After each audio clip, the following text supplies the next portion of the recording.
Maswali Mheshimiwa Bunge. Tutaanza na ofisi ya Waziri Mkuu. Mheshimiwa Dr. Jason Samson Rweikiza, mbunge wa Bukoba Vijijini, sasa ulize swali lake.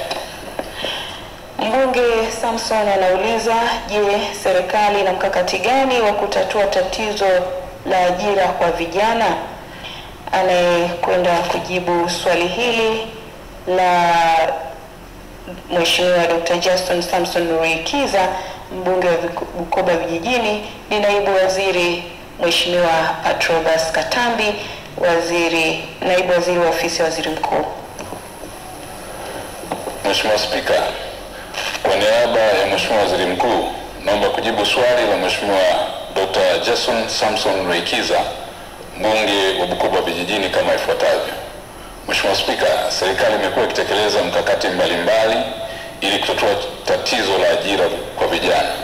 Matatizo hayo na mikakati ambayo imewekwa ya kuweza kutatua ni pamoja na: moja, kubuni na kutekeleza programu maalum zilizowezesha vijana kujifunza kwa vitendo kupitia sekta zinazozalisha ajira kwa wingi; kufanya maboresho ya sera mbalimbali ikiwemo sera ya taifa ya maendeleo ya vijana ya mwaka 2007 toleo la mwaka 2024 na sera ya elimu ya mafunzo ya mwaka 2014 toleo la mwaka 2023. Tatu, kuwezesha vijana kupitia ujenzi wa miundombinu ya miradi ya kimkakati inayochochea uchumi. Na nne, kubuni na kutekeleza programu ya taifa ya kukuza ujuzi. Tano, kutoa mikopo yenye masharti nafuu kwa vijana kupitia mapato ya ndani ya halmashauri na mfuko wa maendeleo ya vijana. Na sita, kuboresha sheria ya ununuzi wa umma sura namba 410. Mheshimiwa Spika, napenda kulihakikishia bunge lako tukufu kwamba serikali itaendelea kusimamia na kutekeleza mikakati mbalimbali kwa lengo la kukabiliana na changamoto ya ukosefu wa ajira kwa vijana. Asante Mheshimiwa Spika. Mheshimiwa Rweikiza, swali la nyongeza.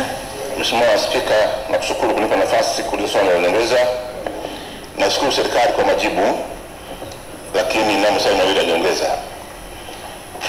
Swali la kwanza, katika halmashauri zetu kuna mfuko wa kukopesha vijana katika mapato ya ndani ya halmashauri ya 4%.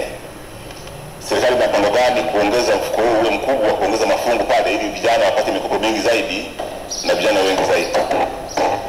Swali la pili, katika ajira chache zilizopo za serikali, labda mnakuta TRA au jeshini au watu wanaajira vijana nafasi 200, nafasi 100 ngapi, lakini zinalalamikiwa kwamba zinaenda sehemu moja ya nchi au sehemu chache za nchi.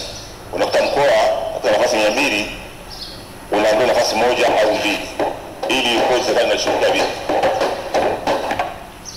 Mheshimiwa naibu waziri, majibu kwa kifupi. Mheshimiwa Spika, naomba kujibu swali la kwanza, alafu la pili Mheshimiwa Spika utanisaidia kwa sababu kupata usikivu mzuri.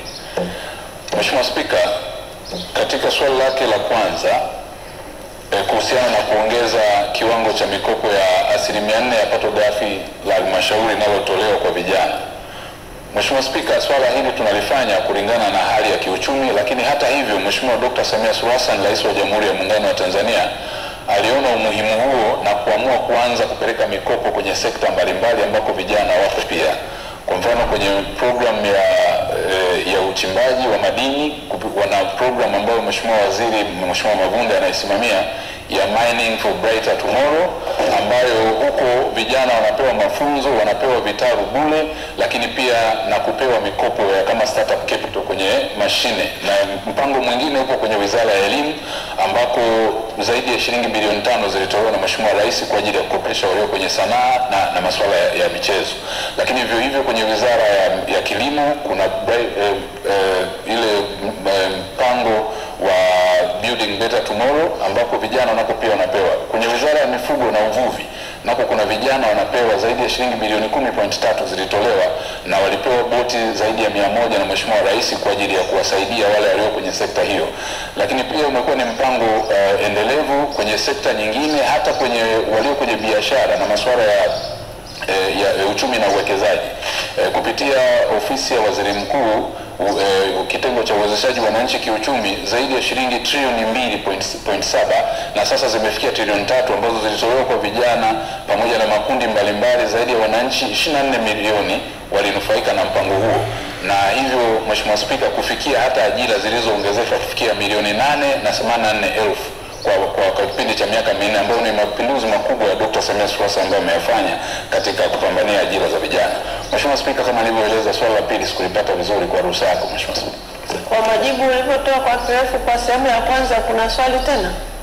Mheshimiwa, naona umesimama. Nilitaka nifafanue swali la pili ya kulisikia vizuri, kwamba humu ndani ya bunge tumelalamika sana kwamba hata hizi za serikali zinazotolewa, ajira chache zilizopo kwenye mawizara mbalimbali, idara mbalimbali, mgawanyo hauko sawa. Nimetoa mfano, kwa mfano kuna ajira 200 wizara fulani, unakuta mkoa mmoja unaambulia nafasi moja au mbili, lakini mkoa mwingine nafasi 50 au zaidi. Hili usawa ukoje? Serikali na mpango gani kusimamia hayo? Mheshimiwa Naibu Waziri, majibu. Mheshimiwa Spika, kwanza msingi wa ajira umekuwa well founded au umejikita vizuri zaidi katika msingi wa katiba yetu ya Jamhuri ya Muungano wa Tanzania ibara ya 13 ambayo inaitaka serikali au mamlaka zozote za serikali zilizoanzishwa kwa mujibu wa katiba kutoa nafasi zozote za utumishi wa nchi bila upendeleo wowote. Na kwa msingi huo hata sheria ya utumishi wa umma na mchakato yote ya kiajira, ikiwa ni pamoja na sheria ya ajira na mahusiano kazini na sheria ya utumishi wa umma, zinakataza zote ubaguzi.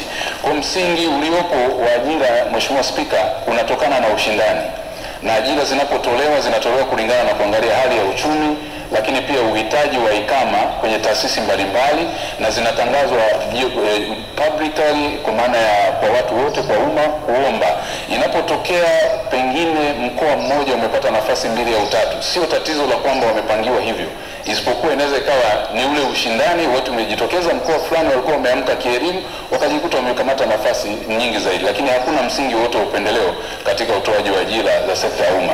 Lakini kwa kutambua kwamba Mheshimiwa Spika, kwamba serikali sio mwajiri mkuu leo duniani, imebadilika hivyo kwenye maeneo mengi, ndio maana tumeenda na mipango mingine ya kubadilisha sera ya maendeleo ya vijana, tumebadilisha sera ya elimu, lakini pia tumefanya mpango wa kubadilisha sera pia ya uwekezaji nchini pamoja na uratibu wa ajira za wageni, ili kutanua private sector iweze kuajiri vijana walio wengi zaidi, kwa sababu tunafahamu changamoto hiyo ni kubwa, na kila mwaka zaidi ya demographic population na wale ambao wanamaliza vyuo vikuu, Mheshimiwa Spika, ni zaidi ya 100,000.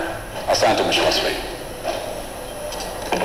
Mheshimiwa Getoni, nimekuona lakini umesimama baadaye, kwa hivyo keti.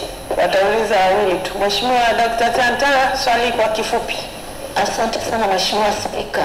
Sasa hivi kila halmashauri kuna miradi mingi na kazi nyingi zinaendelea huko. Je, wizara yake ina mpango gani wa kuhakikisha kwamba wanapata database ya vijana waliomaliza vyuo vikuu katika kila halmashauri ili wapewe hizo kazi zinazofanyika katika halmashauri zetu hata kama ni za muda mfupi? Asante.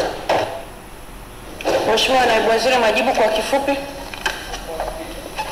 Mheshimiwa Spika, tayari jambo hilo aliloeleza Mheshimiwa Tantara ni tayari limezingatiwa na serikali. Tunayo kanzidata, lakini hatua hiyo tulibadilisha sheria ya manunuzi ya umma ili kuweza kwa ile sheria namba 410 ili kuweza kuhakikisha tunawaakisi vijana walio wengi zaidi. Na agizo lilopo Mheshimiwa Spika la mwongozo ni kwamba katika tenda zote zinazotolewa na halmashauri nchini 30% wanapewa vijana, na makampuni tayari zaidi ya 1148 yamepata nafasi hiyo Mheshimiwa Spika, na yamenufaisha vijana zaidi ya 164,443. Kwa hiyo ni hatua endelevu ambayo tutaendelea kuifanyia kazi kama alivyoeleza Mheshimiwa Spika. Asante.